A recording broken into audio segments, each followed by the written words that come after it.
Hello, everyone. Welcome to episode 236 of the Terminal City FC podcast, part of the Area 51 Sports Network. Josh Ray joined alongside Nathan Derrick, as per usual, talking all things footy. And it's a special episode today because the World Cup starts tomorrow. Can you believe Yeah. it? And we are doing a World Cup preview show, which will be the majority of this episode. But hello to everyone watching live on our YouTube and the Area 51 Sports Network Twitter and whoever's listening to the podcast via Spotify, Apple, or whatever. So let's start with some news and notes surrounding the Canadian men's national team. With Marcelo Flores out of the World Cup due to his torn ACL, Austin FC's and former Vancouver Whitecap Jaden Nelson gets the call. This is the call that I thought was going to happen. It's not necessarily the one that I think is right. Yeah. This is the closest that you're going to get to a like for like. It's not the only reason it's like for like in the fact is that they're both attackers. They're very different attackers, but it's the one that you kind of I don't know. I just kind of figured that they would do. Although I do think that left position where we normally see Jaden Nelson is now pretty overloaded. I see him as almost third, possibly even fourth on the depth chart for that position with this Canadian squad. Yeah. The smart money for me would have been on Ralph Priso, just because that left back position is really, really dicey on this squad, and there is still questions about center back. Yeah, I mean, Nelson gets the call. Not really like for like. Flores is a winger /10. Nelson is more of a natural winger. But he's just going to be the depth guy for the wings. You got Miller and Ali Ahmed on the left, and Buchanan you also on have the the right. Possibility of moving Davies up there in a pinch, right? Miller can also play the right. And, I mean, great for Nelson. He really made a name for himself when he was with the Whitecaps last year. And been trying to fight for the spotlight with Austin this year. But yeah, Ralph Priso, he is still with the squad. Yeah. Matthew Shinetti of TS Report is earned a play protocol with Davies because apparently he's dealing with a hamstring issue. Yeah. I know Davies had come out a few days ago saying that he was hoping to be able to play the first game. Even before he had said that, they were still very hesitant about that first game. They were kind of targeting more Vancouver for his matches. Yep. You want him healthy. You want him healthy. Look what happened at Bayern when you put him in too early, right? Right. And modified training for Moise Bombito, whose leg still isn't 100%. Shinetti reported that to be withdrawn, but then Jesse Marsh the next day said, he's still around. We'll see how he does until the very last minute. I think rosters lock the day before Canada plays their first game against Bosnia. Yeah. And also, one thing to note, Ismail Kone was absent from today's training for undisclosed reasons. Oh, that's definitely not a loss that means you want to have. So hopefully everything's fine with that. We'll just have to wait and see. It's probably personal reasons. We'll just wait and see. Yep. So the roster is still not 100% set given Bombito's status. Like, will he play? Will he won't play in the World Cup? If not, Ralph Priso will get the call. But we don't know what his deal is with his hamstring. So things just get more complicated. That's very true as well. Yeah. I mean, he did play a little bit in that Uzbek match. Looked fine. Didn't against Ireland. No.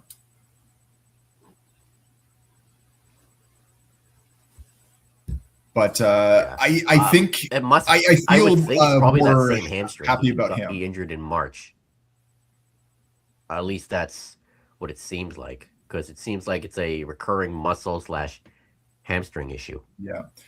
See, and that's the thing why I keep going back. We don't know what's the deal because you take a look at Priso there. We'll probably get more updates. Yeah, you keep taking a look at that left back spot, and I'm worried because Richard Larea is still coming back from injury. Davies is coming back from an injury, and we still have the questions about Ralph Priso. But that's why I would have gone with that selection, just to have more cover at that spot, because you don't know what those two guys are going to be able to offer you, especially if it's going to be over the course of a full 90 minutes. Up top, I'm a little bit more comfortable, but I'm not Jesse Marsh. I'm not in. Yeah, especially after the Ireland game. Yeah, where the finishing or lack thereof and decision making the final third is still a problem. The only goal against Ireland came from an own goal, from a corner kick. Yeah, and I mean, and other than that, not much really offensive wise. Canada's very good at holding possession of the ball. They're very good at moving the ball laterally, but getting touches inside the box, that's always been kind of that very last play, right? Is the crosses are coming in. They just can't get anyone on the end of them. And, we start to see teams, even against Canada, which is now globally a decent country. Last FIFA rankings are actually ranked 30th. But 30th. You get teams that push that low block, and you start stacking players inside the their defensive 18-yard box. It's difficult for every team. Other teams have figured it out. Canada's not one of them yet.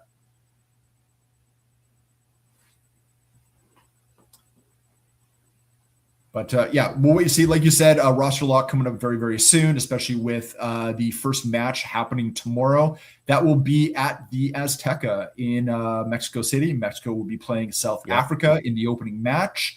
There is a second game happening tomorrow night as well. Czechia and, the other team is escaping me right off the bat, but we'll take a look here. It will be South Korea. So that one will be happening at 7 o'clock our time, Pacific. Canada's first game will be on the 12th, on Friday, where they'll be playing Bosnia and Herzegovina at noon our time. That game will be in Toronto. Noon our time, 3 Pacific. Still a lot of questions surrounding Canada. I just wonder who starts alongside Jonathan David. Would it be Kyle Larin? Will it be Promise David or Taniolo O'Shea? The back line, as it stands, it looks like Cornelius and Luke DeFugero. Yeah. If Bombito or Priso isn't ready to go. I'd start Liam Miller on the left wing, given his performance in the 2 friendlies. No, I agree too. Yeah. I have a feeling up top it'll still be Larin. But other than those, probably. Larin didn't have the best showing in the friendlies, which is kind of disappointing. But he was the one that was in the friendlies. So if he's the one that's training with the team, he's the one playing with the team, he's the one I expect to be there for the first game. Yeah. Just also reading from Joshua Cloak of The Athletic that Coney did arrive at training and then he left in his car soon after. I'm not too sure what that's and about. No comment from Marsh or anything like that. Yeah. So it seems that, just by the looks of that, it is personal thing. Hope all is well with Kone. And he is, taking whatever it is taken care of. And it looks like Priso and Davies are training modifiedly. Same with Bombito. And Canada Bosnia this Friday. So there we go. We're going, before we preview the groups, let's talk about this issue. Well, it's one of many issues with the World Cup being held in America. Somalian referee named Omar Artan has been denied entry into the U.S. to ref matches. He's the current CAF referee of the year. Would have been the first Somali referee for a World Cup. The U.S. says he has terrorist affiliations. Yeah, so apparently his flight was leaving from Turkey. He was taken into a room for 11 hours talking with immigration officials to try and get in. They ended up presenting him with papers for expedited removal. He's now back in Somalia. He's kind of been welcomed back as a hero in Somalia. Met the president. He's going to be at some sort of big gala. There was other referees and teams waiting for him at the airport. So there's a big thing. And he, I would say, has been gracious in denial. Basically just saying, looking forward to 2030 now as taking over that one. He would have been the first Somali referee ever in the World Cup, which would have been quite big.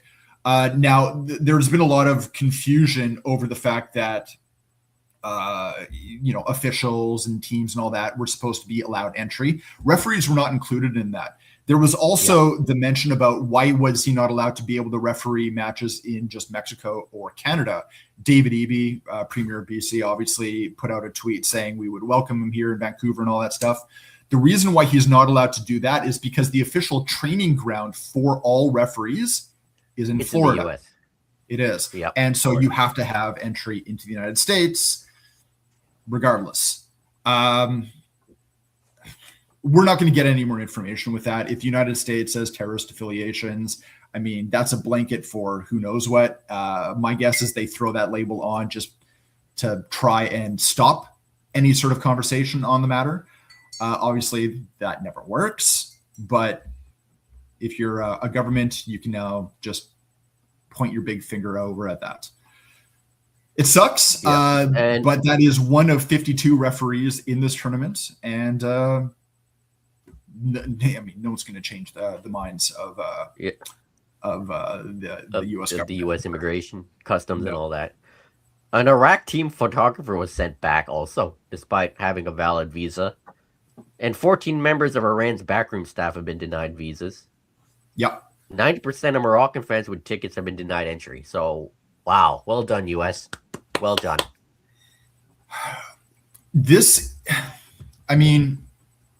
First, we should say this is not the first time that people have been denied entry.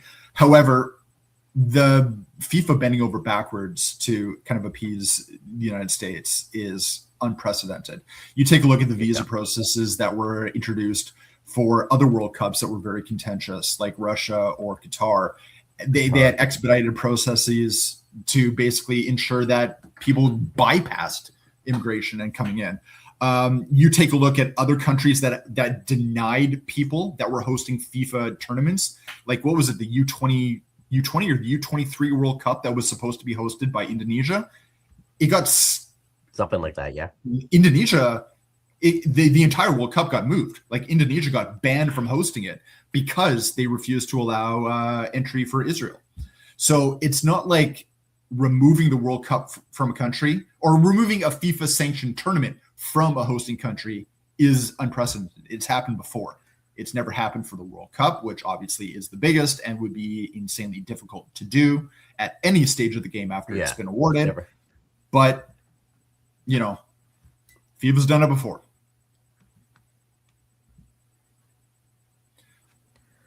With the tournament starting tomorrow, I guess we should start previewing what we see for at least the group stages. Obviously, we know who's in what group, and each team is guaranteed 3 matches with their fellow rivals in the group. Let's take a look at Group A. Mexico, South Africa, which we already said is going to be the first match happening tomorrow. There's also South Korea and Czechia, which will be the match later on at night. But where do we see these groups standing up, Josh?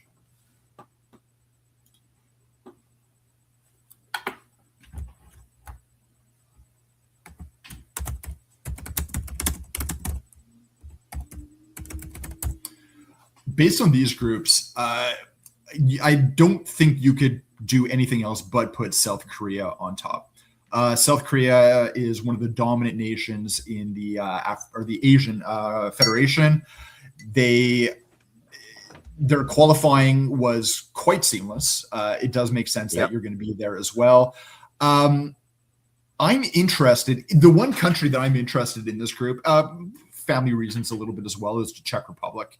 Much of my family background comes from that side. They also have a very interesting lineup in that the vast majority of their squad actually plays in the Czech Republic. In fact, they have 10 players on their squad that play for Slavia Prague. Just one team, 10 players. That's like a quarter, more, almost half the squad. Which is insane. I mean, Slavia Prague, Sparta Prague, two big teams there, but it's Slavia that has the vast majority. Obviously, because of their proximity to Germany, there are a number of players in the Bundesliga as well as other teams. Thomas Susek, obviously, West Ham, that's a name that definitely a lot of people will recognize. But Czechia hasn't made a World Cup in quite a long time. In fact, I'm trying to remember if they've actually. I don't think they've made the World Cup as Czechia or Czech Republic. Exactly. I was thinking it's got to be back to the days of Czechoslovakia, right? Yeah. A lot of people have Mexico topping this group, which is also fair, but I also have the South Koreans. I have South Korea. I have questions about Mexico's goalkeeping. I know Guillermo Ochoa has been their goalkeeper for years, but he was supposed to be dropped for this World Cup. And it was going to be a different goalkeeper. I can't remember the name, but that goalkeeper got injured. Ochoa got brought back in. So I have questions when you're bringing in kind of a guy that wasn't even supposed to be in the team in the first place. He's like 40 now. He is. Yeah, and I mean, he always shows up for World Cups. And Copa. Him and his hair. Yeah. Him and Mexico. Not the same Mexico as they once were like a decade ago, but still a decent side. Still a very decent side. When you take a look at CONCACAF, they are the number one ranked team in CONCACAF. They're currently 14th right now with the Americans in 17th. So as far as host nations go, they're the one that the smart money is on right now. I think they will qualify second out of the group. But I have South Korea as number one. Yeah. Mexico, they've got Raul Jimenez up top, Santiago Jimenez, Cesar Huerta. Oh, by the way, Raul Jimenez's return to Wolves was just announced yesterday. So a bit of homecoming there. And can't forget their young star, Gilberto Mora, 17 years old. This kid is considered one of the young players to watch at this tournament. MLS released an article, I think it was yesterday actually, and he was kind of in the middle of that list of young players to watch. And one that not only watching for this tournament, but Europe is watching in terms of a possible move. Yeah. For the Koreans, obviously you got your guys Sung Hyun-min. Yep. Leading the charge. Then, of course, you can't forget about Lee Kang-in of PSG. Former Whitecap Hwang-in Bohm, plays for Feyenoord. Let's not forget him. And Bayern's Kim Min-jae. So I go Korea first, Mexico second, Czechia third, then South Africa last. Nothing against South Africa. I do as well. This could be a bit of a closer group than maybe I think it'll be close. It means that Czechia could qualify in the third place spot too, just depending on other groups. I definitely would not rule that out, but I don't see South Africa really making an impact in this group. Yeah. Which, by the way, the first game of the World Cup is just like 2010, South Africa, Mexico. Yeah, there you go. Yeah. Yeah. Maybe South Africa wins a game this time around. Who knows? And yes, who gets a draw, right? I think they'd be happy with that, even just a draw. Hey, I mean, getting a draw would be one better than Canada so far. That's right. And yeah, with this 48-team World Cup, let's remind people that eight of the best third place teams, depending on like fair play, goals, wins, goal differential, get to move on to the round of 32. So there's a chance for Czechia and others. 8. And when you think of like what, 1, 2, 3, 4, 5, 6, 7, 8, 9, 10, 12 groups. I mean, that's what 2/3 of your groups will have their third place team go through, which is kind of crazy. Yep. All right. The group we know a lot about. Canada, Bosnia, Herzegovina, Qatar, and Switzerland make up Group B. Now, the big question all of us have is, can Canada win this group? I say Switzerland are still the favorites, but there is pathway for Canada, but a lot has to go right. I agree with you. Qatar is interesting in that if this was the Asian Cup, Qatar is like your favorite. I don't know why, but when it comes to Asian Cups, I think they won Qatar the last shows Asian up. Cup. Like they become giant killers of like Japan and South Korea and all that. Any other tournament, they fall off the radar. And I don't expect this one to be any different. I agree with you. It's going to be very close for number one, number two between Canada, Switzerland. Bosnia had a surprise qualifier in the fact that they qualified out of a very difficult playoff group with Italy Had to and beat Wales. Italy to do it. But again, this is another one where I see Bosnia could very easily capture that third place spot and qualify from that. I am going to put Canada at second as well, but I bet you it's going to be like close. 1 or 2 points that separates them in Switzerland. Yeah, Canada could even finish second with a 1-1-1 record. Yeah, I mean, quite honestly, let's be honest. If Canada gets a draw and that's it, it's better than any World Cup that they've ever been in, but it would still be a disappointment. Based on this group, Canada should qualify. Yeah, there's no excuse not to at least finish second. Yeah, it's going to be a disappointment if Canada doesn't qualify. Yeah, it would be a massive disappointment. Well, Switzerland, I mean, it's kind of obvious to see why they're so favored. I mean, they're always a stingy but efficient team. I think that's the best way to describe them. Like, they know how to adapt to their game plans. They know how to beat big teams or draw to big teams. And Granit Xhaka is going to be leading the way. Just a well-built team. They always have been. They've always had quality players that might be depth or being like part of a starting 11 for their domestic, but they're like the workhorse player. Yep. They come together. They're a quality team. And I mean, they're obviously Switzerland's not going to win this tournament, but they will be. This is a team that could possibly go to the quarters. Yeah, I'll say that too. Yeah, and Granit Xhaka, as I mentioned, leads the way. He's their captain. Yep. Was a huge part of Sunderland why they qualified for Europa League a year after being promoted to the Premier League. Exactly, right? I mean, Sunderland's got to be quietly one of the stories of English football this past season, and that Xhaka is a very big part of that. Somebody says hello from the Netherlands. Hey! And has a hot take. Bosnia will be second. You know what? I mean, it's definitely not out of the ballpark. I'll say that. I'm curious though. If you say Bosnia second, who's going to be first? I have the assumption you're going to say Switzerland, and that's fair. Switzerland and Canada. Third. I do think, and yeah, okay, fair enough. This might be our bias showing, but in the fact that we have seen Canada game in, game out over the last, especially from 4 years from the last World Cup, we take a look at what that team was and what this team is. It's no contest between the team of 4 years ago to today.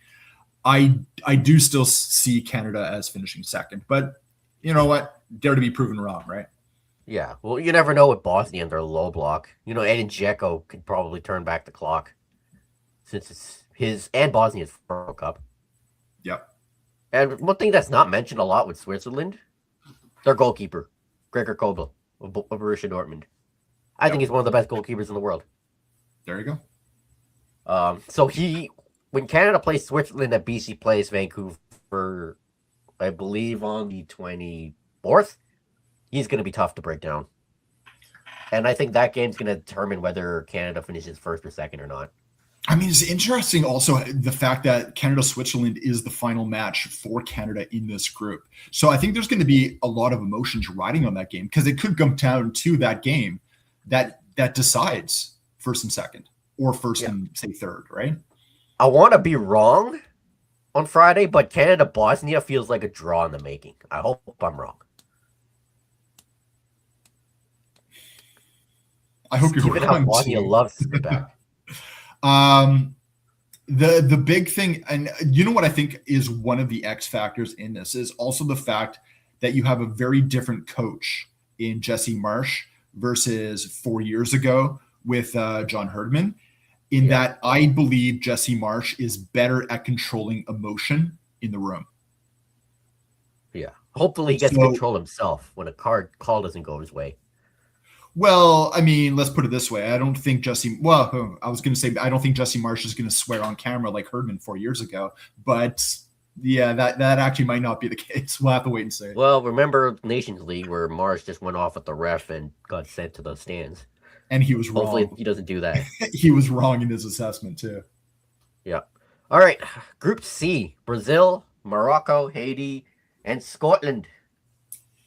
So Brazil should be the favorites to win this group, but Morocco, close second. I'm going to say Morocco second as well because, man, the last 2 World Cups, look at what Morocco has done. Look, they're the highest finishing African nation in the World Cup, aren't they? Yeah. Yep. And the thing is, the last 2 World Cups, they've looked really well. Yep. They were in Canada's group last time, and I mean, they're a very tough opponent.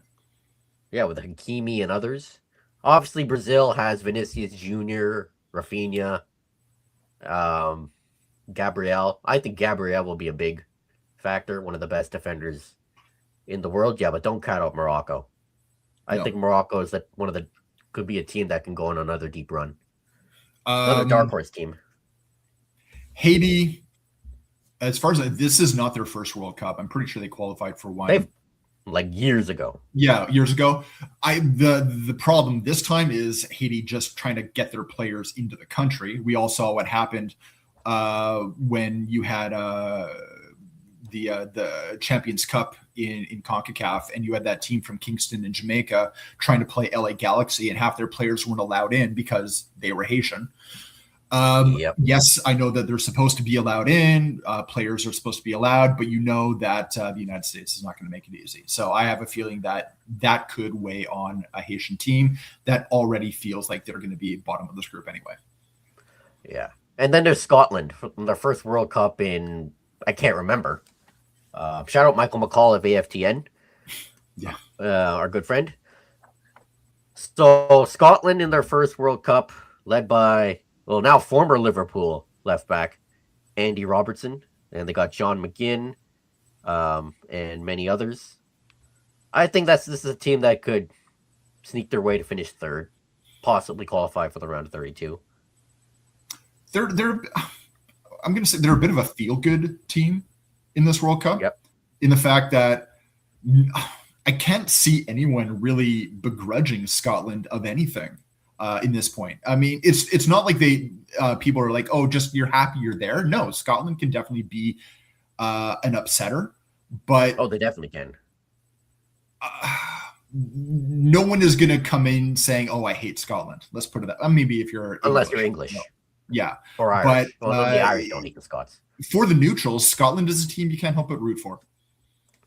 Yep. I think the X factors here will be McTominay and McGinn in the midfield. Yeah. Yeah. A lot of these guys play, in Scotland, not just the Scottish League, the Premier League. Serie A, like Che Adams plays for Torino, which I totally forgot about. Yeah. I don't know, maybe he or Ryan Christie could be like that unknown hero that people will remember for years to come from the World Cup. So, Brazil, Morocco, Scotland, Haiti is my top 4, but I wouldn't be surprised if Morocco somehow wins this group. I'm going to say Brazil has a hand on this. I don't think someone like Ancelotti will allow anything other than them to come number 1. I also place a lot of faith in a coach like Ancelotti to be able to handle any sort of ego or anything that's going to happen in the Brazilian squad. He's going to have a handle on it. I think they're in a better position than they were in previous World Cups. Yeah.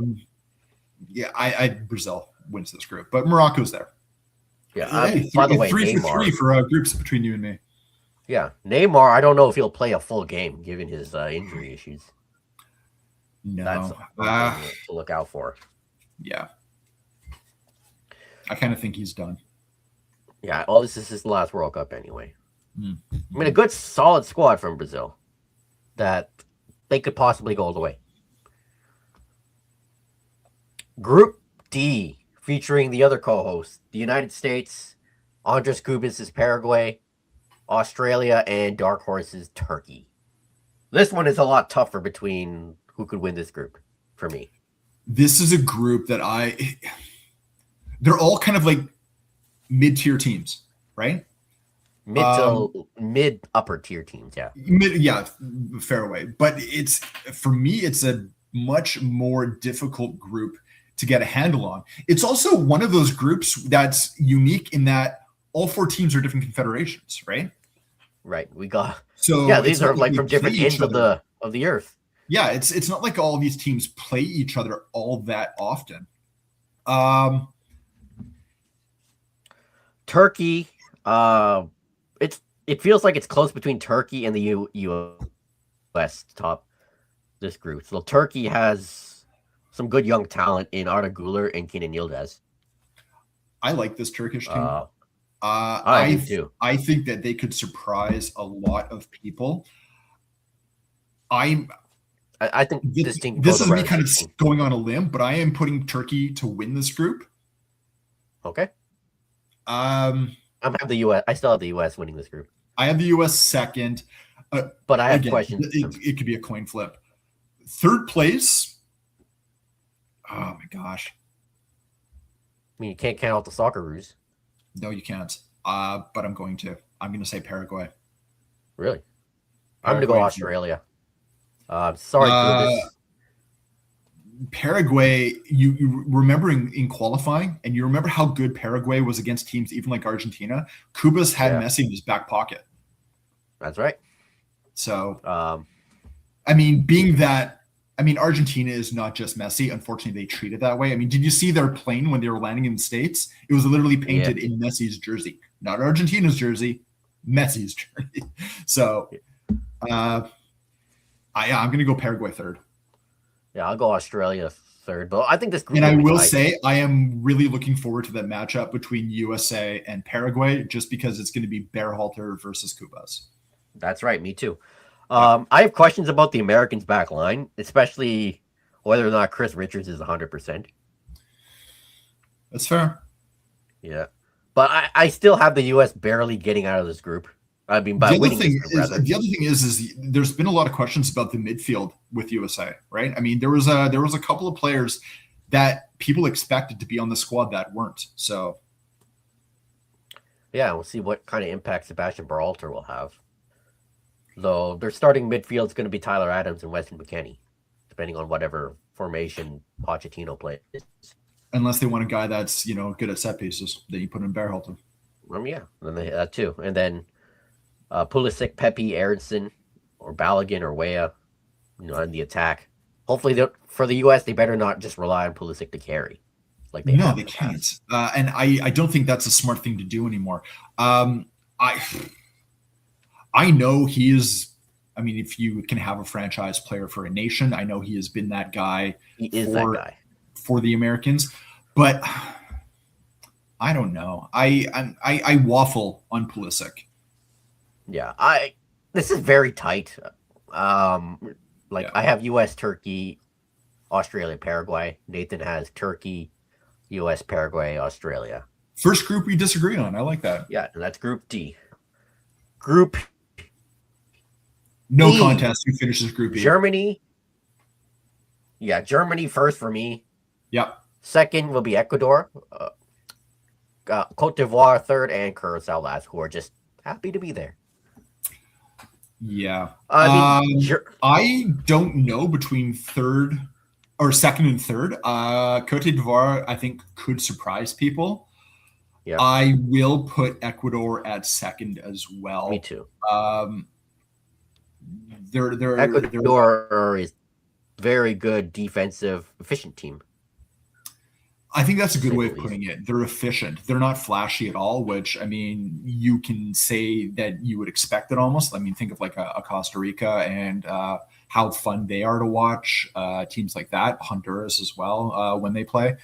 But Ecuador is just gets the job done. For me, Cote d'Ivoire is a little bit more of an unknown. I have to put my own lack of knowledge there about some of African football, but they're a team that is consistent as well. I'm still putting Ecuador second. And Germany, I mean, Germany for me is probably my second favorite to win the whole thing. So, Moises Caicedo leads the way. And of course, you can't forget Piero Hincapié, Estefanian Pacho, former Whitecap Pedro Vite. Yep. Is expected to play alongside Moises Caicedo. I just have questions about Ecuador's attack. Like, Eder Valencia is still with this squad. But they also have guys like John Yeboah and Kevin Rodriguez. Yeah, Eder Valencia. That's a name that hasn't disappeared. It almost feels like 2 decades. Yeah, for Cote d'Ivoire, for me, what the name to watch, Jan Diomande of RB Leipzig. One of the best young wingers. I think that's again, that's one of the names that I think everyone's going to be watching. A player that kind of seemingly came out of nowhere, but has got stock that is going through the roof right now. Yeah, and they have Ousmane Diomande, who's a defender, center back, one of the best younger center backs who plays for Sporting in Portugal. But Jan has been linked to like all the big clubs. And he has like a value of like 90 million euros on Transfermarkt. There's also, I mean, players that you'd be familiar with Nicolas Pepe. Yep, former Arsenal player. Yeah. And for Germany, Manuel Neuer, speaking of old guys. I know. Comes out of retirement to do this. Yeah. I have questions about their attack. Don't get me wrong. Historically, one of the best goalkeepers of all time. But when do you just let go and give the new generation a spot? Yeah. I don't know. Good on him. I mean, especially with you think of like some of the hardship that he's had to deal with, breaking his leg, hella skiing. What was that, a couple years ago? Coming back and being able to, regain his spot with Bayern. Still top of his game. So, I mean, you can't say he doesn't deserve to be there. So, yeah. Obviously, a lot of guys from the Bundesliga, like from Bayern, Tah, Kimmich, Musiala is going to be their like big guy in the attack, and Gretzka in the midfield. Up top, they have Kai Havertz, Nick Molde expected to lead the line. One of those two. I mean, Havertz obviously being an interesting guy, not really a striker, but can show up in the big moments. And Woltemade, Newcastle was playing him in the midfield for most of the season. Yeah. Which was weird. He had a good start. I mean, there's a lot of players like that, what they play for their domestic side and then what they play for their national side are two very different things. I mean, look at Alphonso Davies. I mean, with Canada, right? Yep. Defender with domestic side, often used as an attacker with his national side. So, yeah, I think, Germany should easily win this group. It's no contest for me. It's no contest. All right. Group F. This one's an interesting group. You got the Netherlands, Japan, Sweden, and Tunisia featuring Whitecap Ryan Alumi. So the Netherlands have been known for being. I have the Netherlands winning this because they're also a very good defensive side as well. You got the Vans, Virgil van Dijk, Jean-Paul Van Heck, and Mickey Van de Ven. The back line. Player of Spurs interest right now too, Cody Gakpo, still currently with Liverpool on the squad as well. Netherlands, I believe, will top this group as well. Japan is going to make it interesting.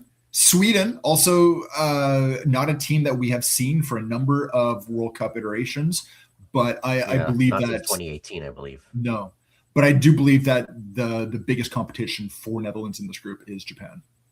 Yeah. Look at the midfield too. Reinders, Gravenberch, Frankie de Jong, Koop Miners for the Netherlands. Can't forget the young defender, Jurel Hato. Yep. Chelsea. Yeah, I mean, Cody Gakpo in the attack. And the guy who always shows up for the Netherlands, Wout Weghorst. But almost never for his club. Yeah. There's a number of players we can throw in that. James Rodriguez. Yeah.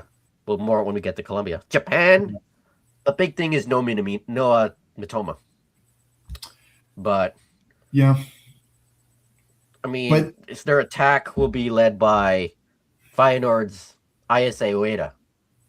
The thing is But Japanese football in general is growing exponentially faster than almost any other country in the world. They've actually added more professional teams over the last 4 years than any other country in the world.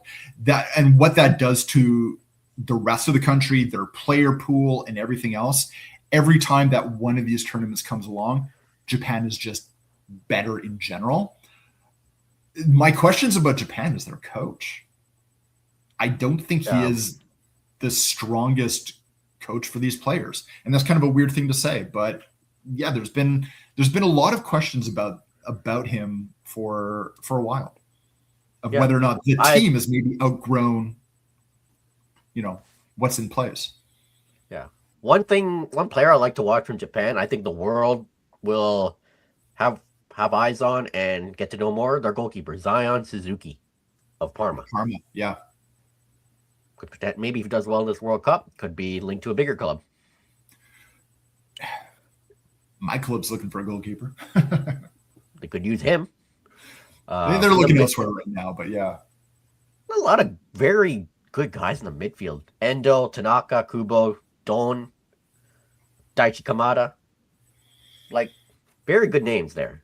Yeah. So, Sweden, I don't discount them either.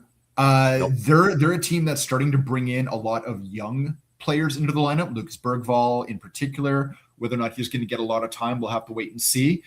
But again, you kind of look at Sweden as a well-built, kind of like a Switzerland, in that no one really stands out unless you want to put in like an Isak or a Jokeris.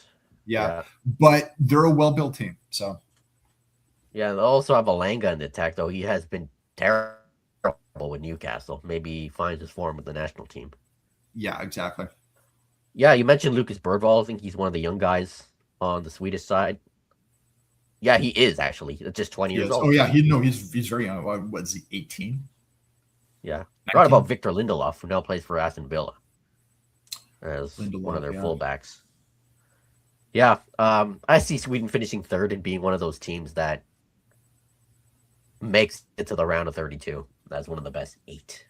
Tunisia, not a bad team, but in this group, they might steal a point.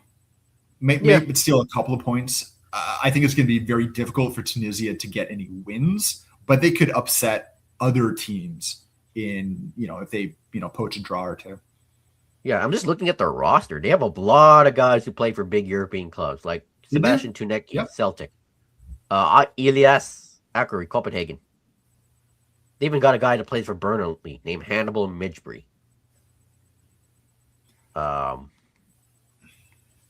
of course, Ryan Alumi is their young guy, just 18, one of the young players. One of the youngest players of the World Cup. Again, I'm not too sure how much time you're going to see Alumi get. I don't think he'll see much time, but yeah, I kind of see him more on this squad just to get. I mean, he's cup tied now anyway, or tied for his nation, but I don't see maybe a few minutes at the end of a match. Yeah, at least at this stage.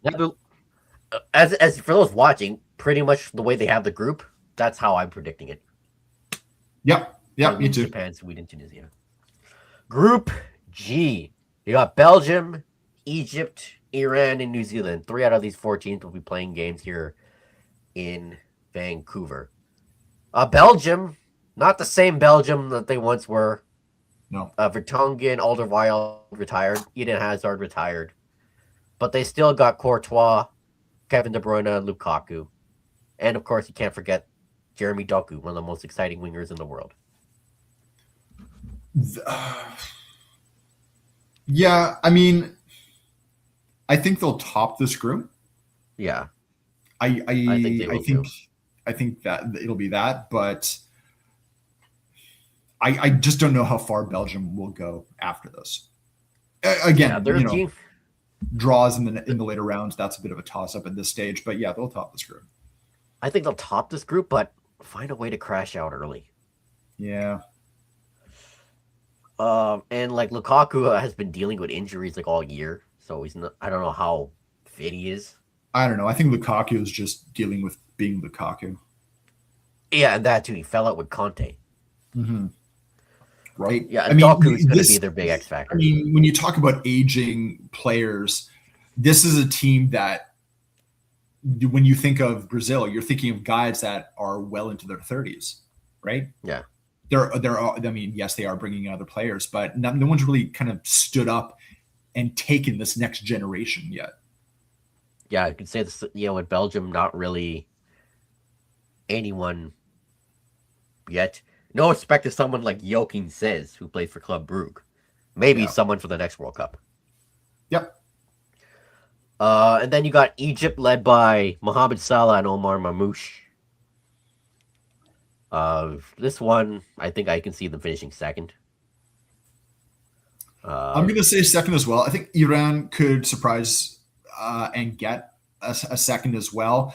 I mean, definitely lesser is known about the Iranian team just because the majority of their players play in their country. There's not that many that play out. Dennis Dargai, one of them was Standard Liège. But, I mean, it's not like they were dealing with like, oh my gosh, the name's escaped me. He played for the Whitecaps for a while. Ali Adnan? I think he's still on that squad. No, not Ahmed. He's with the Canadian team. No, Ali Adnan. Beitashour. Oh, Beitashour, yeah. Yeah.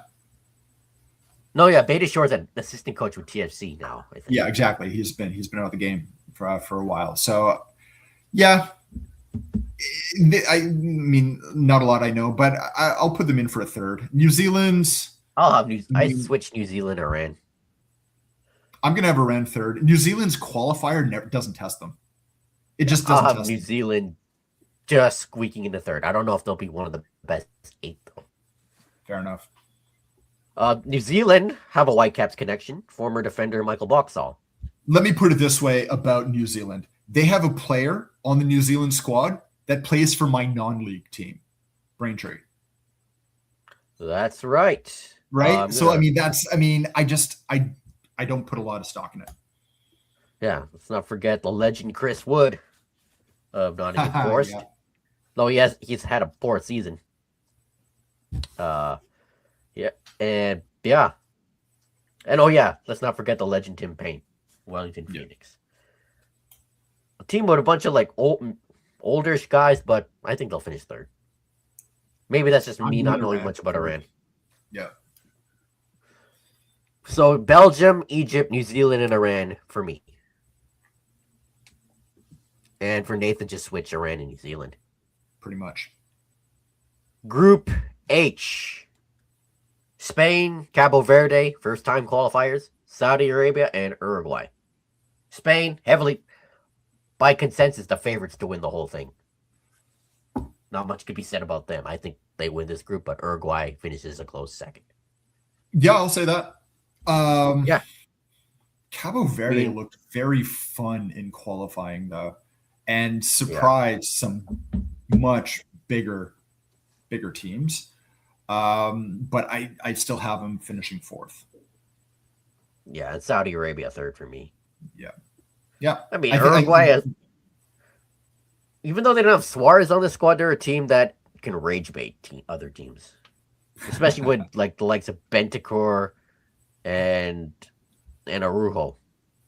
Yeah. Oh yeah, and I think Fede Valverde will be their star player going forward, because that guy can do anything from the midfield or anywhere else. And up top, they have Darwin Núñez, who is apparently linked to a move back to Liverpool for some reason. Who knows what's going on with Liverpool right now? Yeah. Hey, Núñez always turns up for Uruguay. So yeah.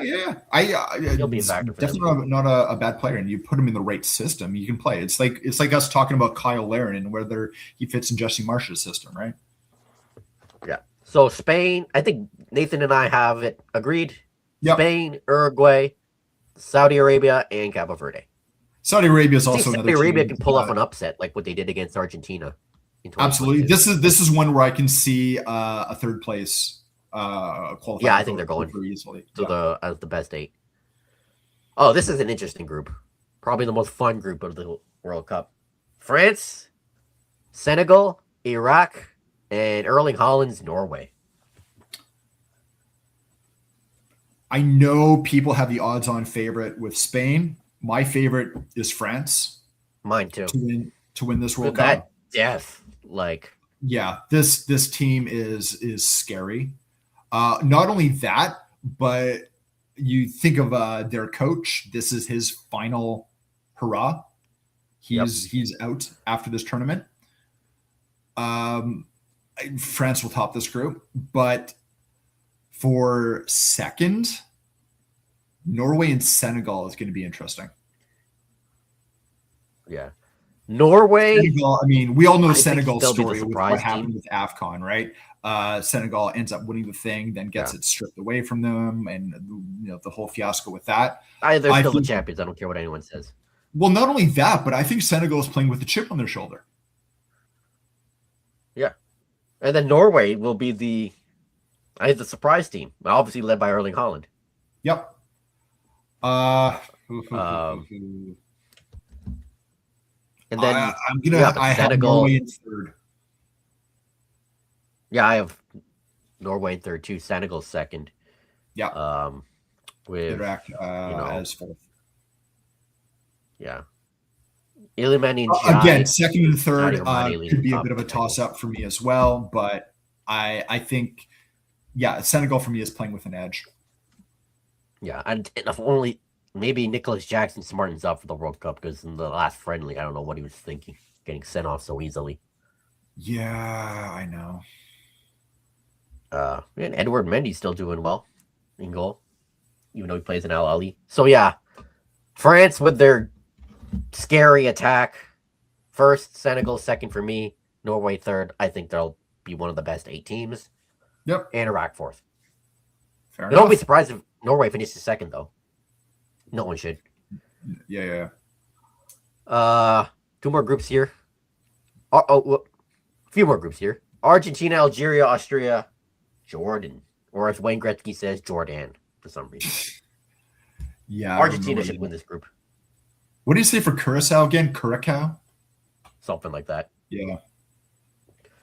I mean, Lionel Messi's likely his last dance. Argentina should win this group. And then second and third is going to be interesting. I have Jordan finishing fourth. I have Jordan finishing fourth as well. A lot of people are high on Algeria. They've been a good side in the African Federation. Led by Ait Nouri of Man City. Team and Riyad Mahrez, who's still playing, by the way, but he plays for Al Ahly at 35. I think it's going to be a toss-up between Algeria and Austria for a second. I'm going to go Austria. And honestly, there's no reason for me to say that over Algeria. I would have to say my knowledge isn't high enough to really rate, but just with the number, I'm basically saying Austria because of Schopf, former Whitecap, is on the side, who now currently plays for Wolfsburger, and that's the only reason. That David Alaba, Real Madrid, should also include Marcel Sabitzer. Yeah, I think I'll go to Austria as well. Yeah, it's a good side. I mean, Chukwuemeka, player that you would be familiar with, also there. But Marko Arnautovic, who plays for Crvena Zvezda at 37 years old, he'll be likely one of the surprise strikers at this tournament. I just have that feeling. Yeah. He'll probably be that cult hero people remember in a few decades. There you go. So Argentina, Austria, Algeria, and Jordan is our picks for the group. Yeah. I think Algeria will be one of the teams that goes to the round of 32. I wouldn't be surprised. Yep. This one, Portugal, Republic of Congo, Uzbekistan, and Colombia. Well, Cristiano Ronaldo doesn't have to worry about carrying so much because he actually has some decent players surrounding him, like Vitinha and Bruno Fernandes. Yeah. I also think with Ronaldo, this is now his sixth World Cup, which Likely is, yeah. I'm pretty sure is. I want to say that's a record on the men's side. Him and Ochoa, and I guess Messi too. Ochoa, yeah, okay. And then on the women's side would tie them with players Marta. like Sinclair and Marta. Yeah. I mean, Portugal's midfield is the key in their cog here. And their defense, too. With likes of Nuno Mendes and Ruben Diaz. So Portugal could surprise a number of teams in this entire tournament. But yeah, it's not just Colombia is interesting. I mean, David Ospina is still with Colombia, the Colombian setup as their goalkeeper. Obviously, we recognize players like Luis Diaz, James Rodriguez, Ricardo Rios. I'm gonna go Portugal. Yeah, Colombia. Portugal first. Uzbekistan Colombia is an interesting case just because, I mean, we saw them play against Canada. Obviously, Canada showed that they have the depth to handle Uzbekistan, but the starting lineup for Uzbekistan is strong, especially being that they're coached by Kanarvo, who's like one of the best defenders ever.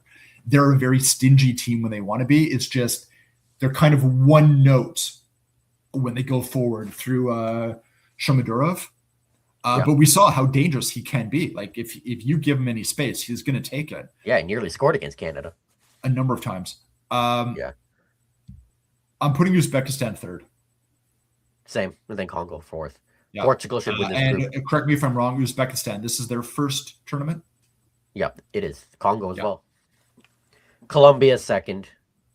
Uzbekistan third. Congo fourth. For us, we got Group L, the final group. England, Croatia, Ghana, and Panama. England should win this group. Right? Should. I still have questions about the squad Tuchel picked, but they're still a decent squad regardless, and a team that could go far. They are, but I can never discount Croatia. Yeah, I mean, Croatia, they're an aging side, but they aged like fine wine. Yeah. Not only that, but historically, discounting Croatia always leads to disappointment. 40-year-old Luka Modric. I am going to say England number one as well. I'm not confident on it. And the only reason I'm going to say England here is because I think that if England goes far, Harry Kane is a potential for a golden boot. Yeah, I think Harry Kane is going to be like the big guy for England. He has to be. If he's not, England doesn't go anywhere. I mean, Luka Modric is still balling at 40. They also have a Spurs guy, Luka Viskovic, 19 years old. Who's wasn't he? He was a young player of the year for the Bundesliga. I think you might be right on that. And they have a few MLS guys too. Peter Musa of FC Dallas. And Marco Pasalic of Orlando City. Musa is great. Like Musa is one of those guys that when he signed to play in the MLS, I was surprised. Yeah. Aging squad, but I don't know. One last dance for them that they could be an X Factor team. It's a 1-2. It's a 1-2 between them and England. I'll go England.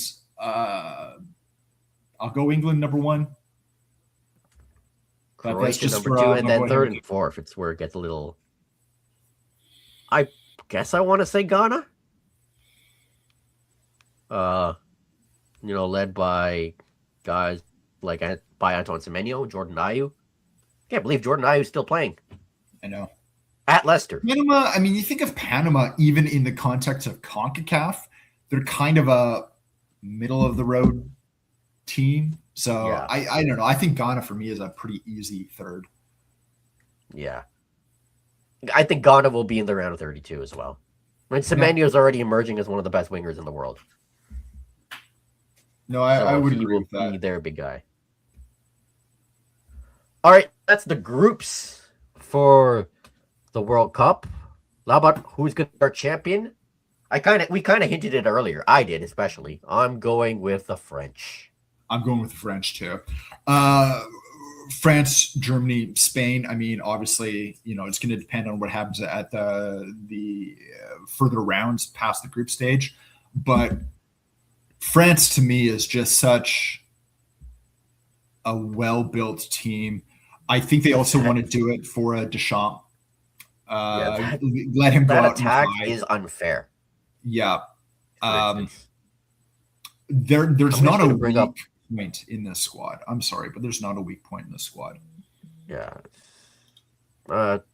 This is like what I have for like the groups. And boy, where's the knockouts for me, which I did for the FIFA official like bracket. Yeah, I have France and Portugal for the final. Or Euro 2016 rematch. I mean, it's going to depend on what the draws are. That's the thing. I'll go France, Spain. Oh, yeah. But given the draw here, it has France and Spain in the semis. So that would be a great final, too, if it comes to that. It would. You know what also is possible? The draw has Portugal, Argentina facing each other in like the quarters, I think, if all goes to plan. Really? Yeah, and if Portugal win their group and advance to the round of 16, they get to play a game here in Vancouver. Okay, that'd be cool. And if it all goes to plan, Canada wins their group and goes to the round of 16, Portugal, Canada at BC Place. That'd be fun. Yeah. My player of the tournament, Michael Elise of France. Yeah, I could pick Mbappe, but Elise is just an unreal player and has been for like last couple years. I mean, because I'm picking France as well, I'm going to say Elise. I expect him to be dynamite this tournament. Mbappe also just bothers me on a personal human level. So yeah, I have no problems with that. When it comes to Golden Boot, I kind of hinted at it already. If England does, go the distance, or at least to say a semifinal, I've got Harry Kane.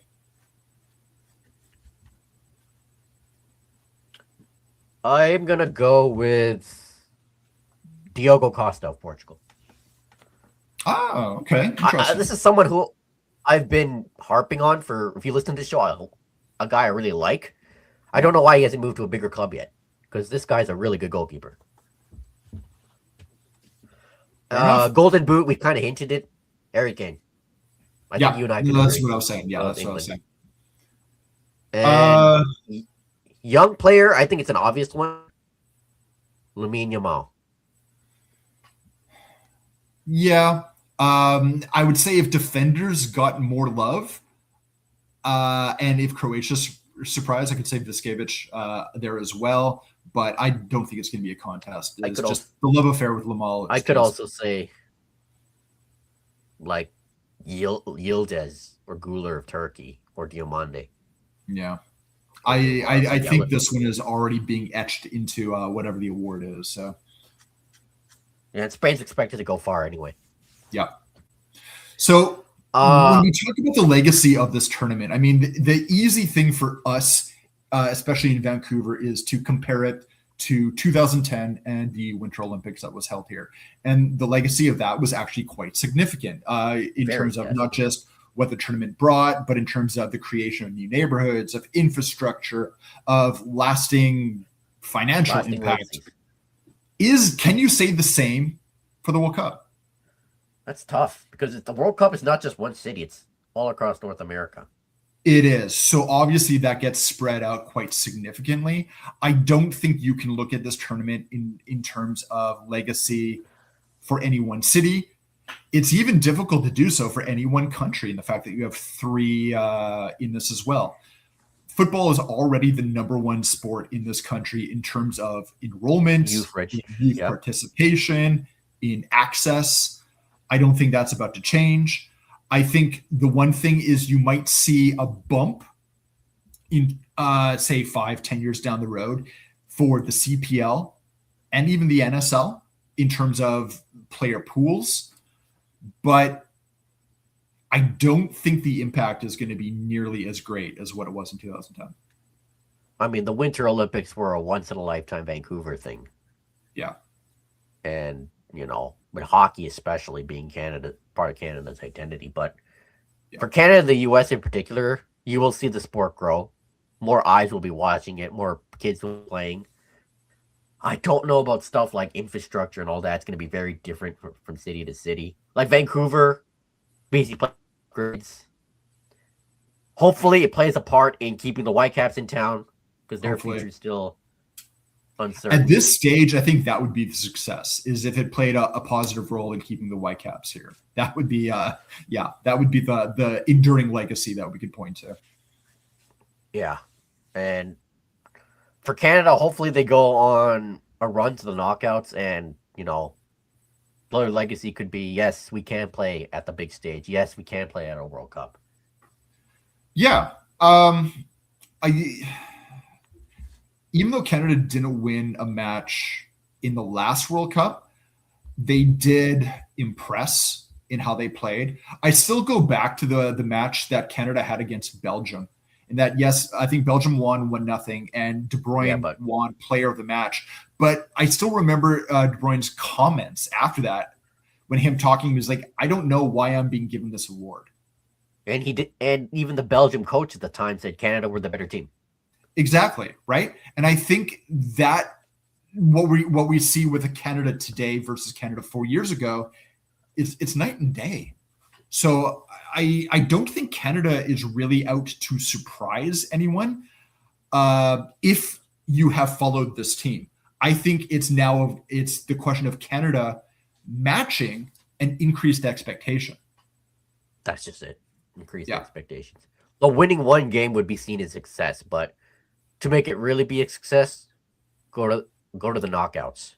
Winning a game will be seen as good, obviously, because Canada hasn't done that before at the World Cup level, but they need to qualify out of this group. If they qualify second out of this group, that's fine too. That's success. But they need to qualify out. Winning the group would be massive. It would be huge. Especially since they get to play. Not only that, but just for the morale boost within that squad of them matching their own belief, and what that could do heading into knockout stages would be so huge. Yeah, but I think for soccer or football, it will boost the sport's trajectory, like especially in the United States, because projections show that soccer is starting to get more popular than baseball. Well, when you think of the age of the average fan for sports, like MLS, in terms of all the professional sports in the United States, has the lowest average age of a fan, which is great for the growth of any sport. For baseball, I think it's the highest. Like, I think the average age of a baseball fan is older than me. I'm pretty sure it's in the 50s. Yeah, it's like boomers. Yeah. So, or older Gen X. Yeah. Some say even MLS could surpass the NHL, for instance, in the United States. Not Canada, though. Not Canada. In the United States, I think that's fair. Yeah. Bring it on. Bring on the football. Yeah. Bring on 104 games. Bring on Canada. Let's go, Canada. Make some noise at this tournament. It's going to be fun, no matter what. I think we'll, especially when it's in our own backyard. I mean, I can pretty much see BC plays from my window. So, yeah, it's going to be fun. So I think we'll end it here. Yeah, it's been a long show. Obviously, we could talk about our teams across the pond in the silly season, but it's not like that's going to be ending anytime soon. So let's keep going.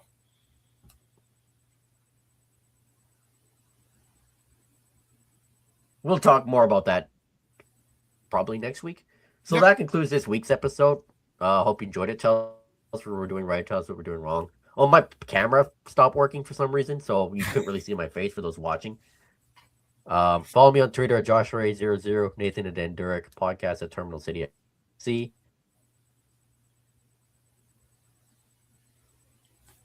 Check us out on